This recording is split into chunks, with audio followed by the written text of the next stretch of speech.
Hi guys, welcome to my channel Renu's home cooking.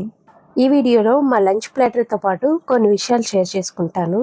ఈరోజు లంచ్లోకి సలాడ్తో పాటుగా millets జావ కాసాను. నేను చూపించేవి అన్నీ కూడా డయాబెటిక్ ఫ్రెండ్లీ రెసిపీస్ అండి. హై ప్రోటీన్స్ ఉండే కిడ్నీ బీన్స్ కర్రీ చేశాను. రాజ్మా తీసుకోవడం వల్ల డయాబెటిక్ తగ్గుతుంది, పైగా బరువు కూడా కంట్రోల్లో ఉంటుంది. బెండి మసాలా కర్రీ, బెండకాయ తినడం వల్ల కూడా మీ బ్లడ్ షుగర్ లెవెల్స్ బ్యాలెన్స్డ్గా ఉంటాయి. అలాగే half cup single polished rice. మనం తీసుకునే ఫుడ్లో 1/4 పార్ట్ కార్బోహైడ్రేట్స్ ఉండి 3/4 పార్ట్ పల్సెస్ అండ్ వెజిటబుల్స్ ఉండేలా చూసుకోవాలి. ఇక రెసిపీస్ విషయానికి వస్తే, బెండకాయ తింటే తెలివితేటలు పెరుగుతాయని పెద్దలు అంటూ ఉంటారు. అయితే ఈ సంగతి ఎలా ఉన్నా బెండకాయలో మాత్రం విటమిన్స్, మినరల్స్, ఫైబర్స్ మాత్రం పుష్కలంగా ఉంటాయి. బెండి మసాలా కర్రీ చేస్తున్నాను. డయాబెటిక్ రీనల్ డైట్ కదా, అందుకని టమాటా యూజ్ చేయట్లేదు. టమాటాకి బదులుగా ఆమ్చూర్ పౌడర్ యూజ్ చేశాను. ఇక రాజ్మా కర్రీ అయితే మా ఇంట్లో అందరి ఫేవరెట్ కర్రీ.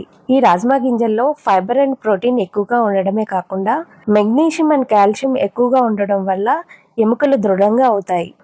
ఈ మధ్య డైలీ డైట్లో సలాడ్ యాడ్ చేస్తున్నాను. సాధారణంగా మనం తీసుకునే ఆహారాల్లో దాదాపు అన్నీ ఉడికించినవి లేదా వేయించినవి ఉంటాయి, కానీ సలాడ్లో వాడే అన్నీ పచ్చివే ఉంటాయి. అందువల్లే సలాడ్ తీసుకుంటే ఎక్కువ విటమిన్స్, మినరల్స్, ప్రోటీన్స్ ఇంకా యాంటీ ఆక్సిడెంట్స్ త్వరగా లభిస్తాయి. ముఖ్యంగా ప్రతిరోజు ఏదో ఒక సలాడ్ను డైట్లో చేర్చుకుంటే శరీరానికి బోలెడంత ఎనర్జీ లభిస్తుంది. దాంతో రోజంతా చురుగ్గా, చలాకీగా ఉంటారు. అలాగే రెగ్యులర్గా సలాడ్ తీసుకుంటే శరీరానికి న్యూట్రియంట్స్ ఎక్కువగా, క్యాలరీస్ తక్కువగా అందుతాయి.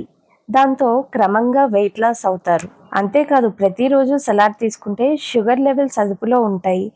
అందుకే మా వార్ డైట్లో ఖచ్చితంగా సలాడ్ అన్నది యాడ్ చేస్తున్నాను. వెయిట్ లాస్ అవ్వాలనుకునే వాళ్ళు కూడా ఈ సలాడ్ ఎక్కువ మొత్తంలో తీసుకోవచ్చు. ఓకేనండి, బాయ్.